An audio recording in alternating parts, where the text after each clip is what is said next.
আপনি যত বড় পাপী হন, আপনি যতই অন্যায় করেন না কেন, আল্লাহর রহমতের দরিয়া, আল্লাহর রহমতের দরজা আপনার জন্য খোলা আছে না নাই?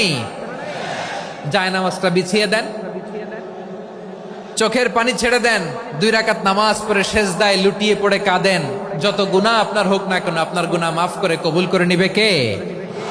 মুবাশশিরাম বিরহমাতিল্লাহ, বিশ্বনবী তিনি সুসংবাদদাতা, বেয়ারার অফ গ্ল্যাড টাইডিংস, সুসংবাদ দেন।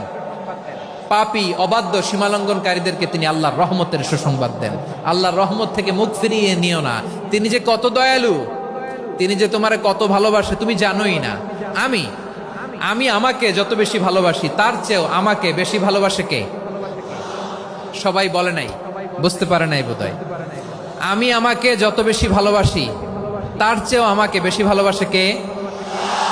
আমার মাতা পিতা আমাকে যত ভালোবাসে তার চেয়েও আমাকে বেশি ভালোবাসে কে? আমার প্রিয়তমা স্ত্রী আমাকে যত বেশি ভালোবাসে তার চেয়ে আমাকে বেশি ভালোবাসে কে?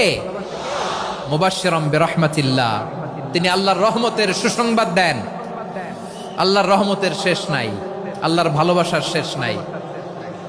ও মুবাশশিরাম বিল জান্নাহ, তিনি জান্নাতের সুসংবাদ দেন। এই উম্মতের মধ্য থেকে যারা আল্লাহওয়ালা, যারা প্র্যাকটিসিং, যারা ঈমানদার, তাদেরকে বিশ্বনবী জান্নাতের সুসংবাদ দেন। আওয়াজ করে পড়েন সুবহানাল্লাহ।